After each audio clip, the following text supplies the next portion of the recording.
Hi and welcome to the After Dark Network. I'm Nick, and this is the first of what's probably going to be many video content that we're going to start putting out on this YouTube channel. And it's going to be in conjunction with the podcast. The podcast is still going to be going on. This is just something new that we're going to do and try and expand the reach of the podcast network. So many of you will know me from listening to the podcast. As I said, my name is Nick, and we've been doing Diz After Dark now for almost 7 years.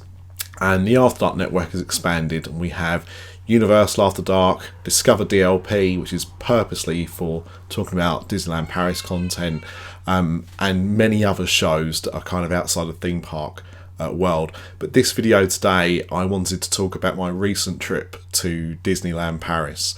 It's the most random trip I've ever had in Disneyland Paris in all my years of going. So I wanted to make this video about it. I recorded some of the parades that were going on, which I'll talk about in a minute. And so this video is going to not be too much of me talking, but it's going to be more about the parades they're having over the Christmas season. So the reason I went to Disneyland Paris this week was because of a party for Mickey's 90th birthday. This year, Disneyland Paris have introduced soirees, which have been annual pass holder parties, and this was the first one that I've been able to attend. As the name suggests, these parties are only available to annual pass holders, and when I did Run Disney a few months ago, I bought myself an annual pass, and this trip was brought about because of a new friend of mine called Ben. We had met earlier this year on Twitter, talking about disabilities in Disneyland Paris, of which he's a huge advocate for. And he came up with the crazy idea of going to the Mickey's Mouse Party 90th birthday soiree pretty much on a road trip. So what we did is we met up Wednesday night in the evening, drove to the Eurotunnel Wednesday night, early hours of Thursday, drove all the way from Calais to Disneyland Paris, which took about 3 and a bit hours. It was quite a nice drive actually, and check into our cabin, of which we were staying in Davy Crockett's ranch. Now, we were not able to get into our cabin at that time. At 4 o'clock is usually when they let you go to your cabin, so we just checked in so they knew that we were there, and then we drove down to the gates of Disneyland Paris and waited for the park to open. At this point, none of us had any sleep. There were 2 other people in the car as well. Actually, it's a lie. One of them did sleep most of the way. Chris slept most of the way. While we was waiting for the park to open, we had about 15-20 minutes sleep each.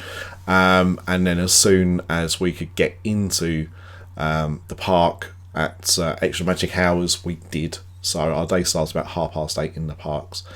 And we were there pretty much all day.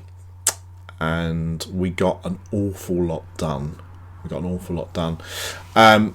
It was the total opposite actually of the Run Disney weekend that I went to. I went on 3 attractions that weekend. That day, we did pretty much all the attractions except for about 6 or 7 rides over both parks. So we got a lot done in a very short space of time. And then we had the Mickey soiree in the evening, which was really good.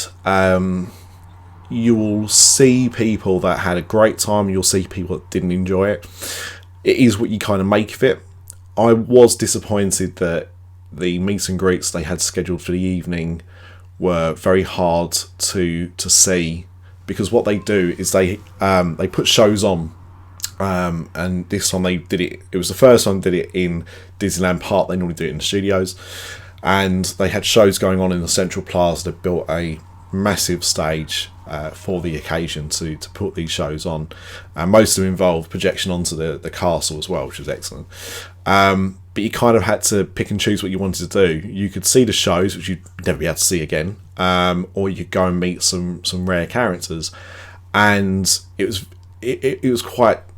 I was quite torn on what to do, if I'm honest, because you're there and you want to go and see the shows, but there's some characters that you know you wouldn't normally meet. And whilst I'm not one of these Disney fans that has to meet all of the characters, there are certain characters that I would like to tick off my list, and also because one in particular was Vanellope and is one of my daughter's favourite characters at the moment. I thought it'd be really nice to get a picture with her, but that didn't happen. We got one meet and greet in with R2-D2, which was excellent. I really enjoyed that. As a big Star Wars fan, it was a lot of fun. But that was my negative from the event. The shows they put on were excellent. For shows they were just doing as a one-off, couldn't fault them. Really, really well done. They spent a lot of money doing it, and you saw lots of unique characters you don't often see out in the parks. Some of the characters that stuck out as being quite rare were from Meet the Robinsons, March Hare, you don't see often too often out in the parks. Stitch you do see quite a lot. You don't see Lilo so much. She was out as well, and they're just ones on the top of my head. There was many more. The Country Bears were there, and obviously having no presence in Disneyland Paris, they're quite rare to come out as well. So there was a lot of things to take away from the night and how well it was done, and the main thing for a lot of people was the return for one night only of Disney Dreams. It's a show that I think broke the mould and set a precedent, because that was the first time they'd really done projection mapping to a large scale. And now a lot of parks have their own version of projection shows where they do projection mapping, but Dreams was the first, and still one of the best in my opinion. The new fireworks at Magic Kingdom that replaced Wishes, they heavily inspired by Dreams. In fact, some of the scenes are exactly the same. So seeing Dreams back was incredible. A lot of people got very emotional over it. I got a little bit of a frog in the throat, but I didn't get that emotional compared to some people. And there's nothing wrong with that. The wonderful thing about Disney and the parks and the entertainment is that it can have such a massive effect on people, and this was certainly the case with seeing Dreams back. It was really good to see it back. I've still yet to see Illuminations, which is a show that replaced it. My wife has seen it, and my kids have seen it, and lots of people I know have seen it, and they all say it kind of pales in comparison to what Dreams was. So it was excellent to see it. I recorded it, but I was able to record it and still watch it in real life and not through a screen. So that was important. I wanted to capture it, but I also wanted to make sure that I was there in the moment and was able to enjoy it, and I was able to do both. So that was excellent. So soiree was great. The next day we had a little bit of a lay-in because we had no proper sleep at that point. So we got back to and checked into our cabin at about 1 o'clock in the morning, and we got up around 9 to get ready to go to the parks, and we basically finished off everything that we couldn't do the day before. So I think the only attractions I didn't do this entire trip was It's a Small World, out of pure choice, Pinocchio and Snow White for the same reasons, Alice's Curious Labyrinth. The weather on Friday was a bit wet, so I didn't do that. I didn't do Hyperspace Mountain again because it was closed. I just feel I'm never going to get on that ride. What else? I didn't do Ratatouille. Just not a massive fan of it, and I did it back in October, so I didn't feel I needed to do it again.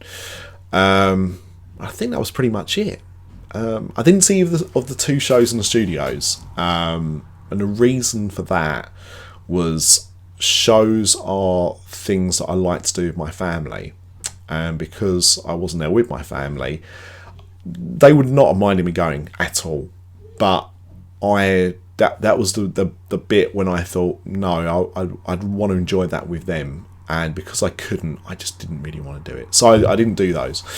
But we were in the parks till we left about 5 o'clock in the afternoon to start heading home. And the rain that day had been absolutely horrendous. I had a meeting with Santa Jack, and just as it was my turn, the heavens just opened. It was really, really heavy rain. It was awful. The meet and greet was luckily undercover, but there were a fair few people in the queue still that were outside in the elements. That wasn't very fun for them. But yeah, we left about 5, drove home, I drove back to Calais, which took slightly longer than it did on the way there because of a bit of traffic, and also there was a little bit of protesting up near Calais, which I think may have caused a little bit of a traffic issue, but nothing major. But we got to the Eurotunnel, and there was delays of 90 minutes. So we were supposed to get on the train at 10 to 9, I think, and we didn't leave until 11:15 French time. So by the time we got back and dropped people off, Ben very kindly offered to drive me home because of us getting back so late, and that was a diversion for him of about an hour and a bit. So I got home about midnight in the end.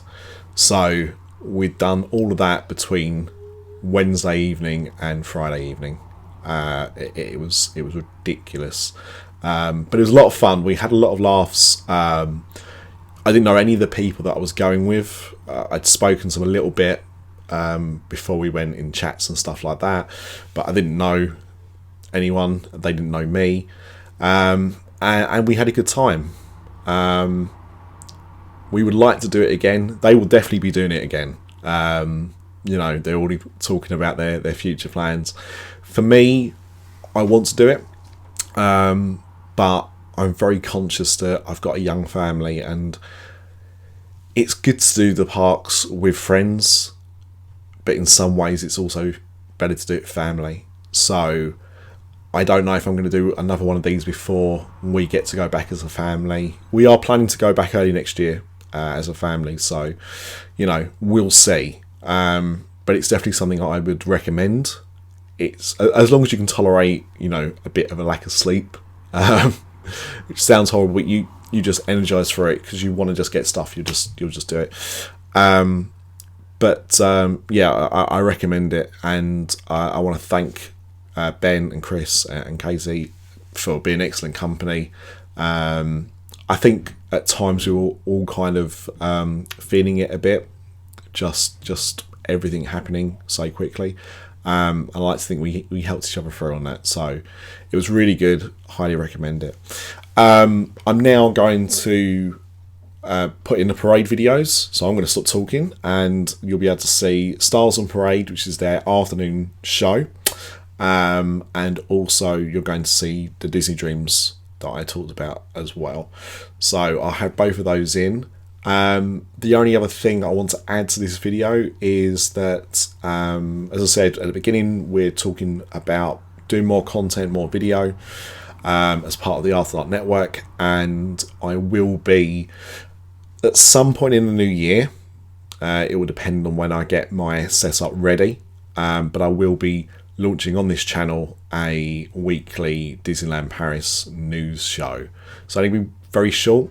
Probably about 5 minutes tops every week, but it's something that I've been thinking about for a long time. There doesn't seem to be anyone that does something like that, so I thought it'd be good to do something like that. So all I can say is, please, if you haven't already, subscribe to the channel. As soon as videos are released, you'll be notified of them. It's free to do, and it gives us an idea of how many people are interested as well, which is quite important. So if you want to see more content, please subscribe below, and enjoy the parades.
Serrez-moi dans vos bras, tout de suite.